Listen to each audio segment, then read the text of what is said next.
Hey Joe fans, I'm JoeFan82 here with another action figure review.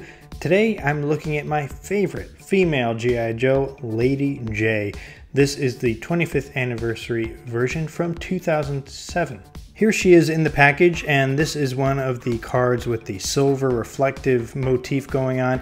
It has the 25th anniversary logo in the top right, and some card art on the left, and the figure in the bubble on the right. It says Covert Operations Codename Lady Jaye. Neither the card art nor the figure look anything like the character in the Sunbow animated series. It's kind of funny. And the retro Hasbro logo is there on the bottom left. On the back of the card we can see the other figures that were available at the time, and it says celebrate 25 years with the Ultimate Action Team. And we've got 5 figures in silhouette. You might be able to tell who they are. And on the bottom we have the file card, and the file card says Covert Operations Codename Lady Jaye, file name Allison R. Hart Burnett, primary military specialty Intelligence, secondary military specialty Personnel Clerk. Kind of boring. Birthplace Martha's Vineyard, Massachusetts. Lady Jaye graduated Bryn Mawr, apologize if I mispronounced that, and did her graduate work at Trinity College in Dublin, where she acquired the faint Gaelic lilt that adorns her speech. An accomplished actress and mime, as well as a studied linguist, she can easily pass as a native in France, Italy, Poland, Russian, Germany, Afghanistan, Spain, and Portugal. Airborne and Ranger qualified, graduated Intelligence School Fort Hullabird, qualified expert M16, M1911A1, and reflex crossbow. The quote on the bottom says, Lady Jaye doesn't go in for that phony wig and rubber mask brand of disguise like those jokers on Mission Impossible, which is not a reference to the Tom Cruise film series, but rather a reference to the original Mission Impossible TV show that was on from 1966 to 1973, starring Peter Graves. In that show, the characters were known for using disguises on their missions. The quote continues, she becomes the subject. Body language, subtle gesture, correct shading of dialect, the right look in the eye. Cloaked and sandaled, she can squat down with a basket of oranges in any Middle Eastern marketplace and blend in perfectly. And here she is out of the package. They did a good job of trying to replicate the look from her vintage figure. She's in a black hat and a green jumpsuit, and it looks very similar. The modern version has a much more detailed logo on the top of her hat. After looking at some other reviews on the vintage figure, namely Hooded Cobra Commander 788 and Formbx 257, they both said that the vintage figure symbol was the parachutist symbol, but to me, this modern figure, the symbol just doesn't look exactly like that. It looks different to me. You know, I could be wrong, that could be what they wanted it to be, but to me it looks like it's something similar but different. I couldn't find exactly what it is. Anyway, she's got a black hat, her signature short brown hair, a little bit of lipstick on the mouth, and a great job with the paint apps on her eyes and her eyebrows. However, it's a little sloppy on the side where her face meets her hair. You don't see that too often in 25th anniversary figures, just a little bit of a nitpick right there. And her top is pretty low cut for a military uniform. Yeah, so moving on, she's got, looks like that same symbol in gold on her left chest there.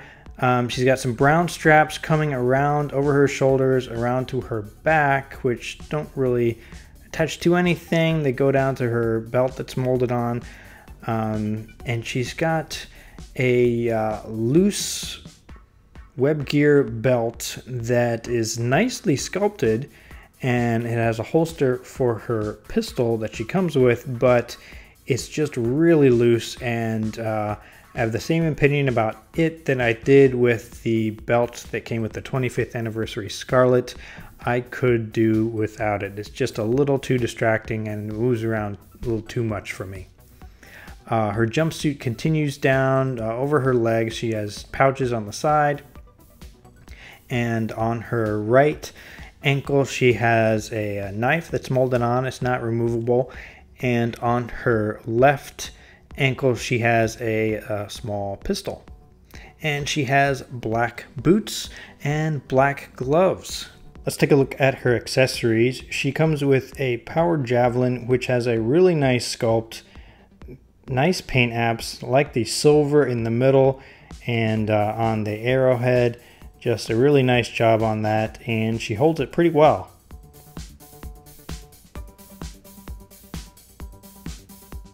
A nicely sculpted black pistol, which she holds better in her left hand than her right. A nicely sculpted dark green backpack. And a figure stand that says G.I. Joe, and on the front it says codename Lady Jay. Let's take a look at her articulation. Her head has a really nice range of motion. It can do a full 360 if you need her to do that for some reason. And a really nice up and down range there. Her shoulders do a full 360 and go up about that far. She's got 90-degree bend at the elbow and no wrist articulation. Something pretty interesting. Scarlett, 25th anniversary Scarlett did not have articulation at the wrist either, but she was wearing gloves. So just something interesting to note there. She does have a joint in her midsection. She can do some ab crunches. Her legs come apart about so far and up about there. She's got double jointed knees. Ankle articulation, she can do a full 360 and do a toe bend. So pretty much standard articulation for 25th anniversary figures. With her hat on, Lady Jay looks to be just a little bit taller than 25th anniversary Scarlett. Of course, Lady Jay's main squeeze is Flint, and I'm probably going to keep the two of them together on my display. Overall, I'm very happy with this figure. I think she's a great modern representation of Lady Jay. I think they did a great job of updating her look with this new modern articulation, and it works really well. But that's my opinion. What do you guys think? Let me know in the comments.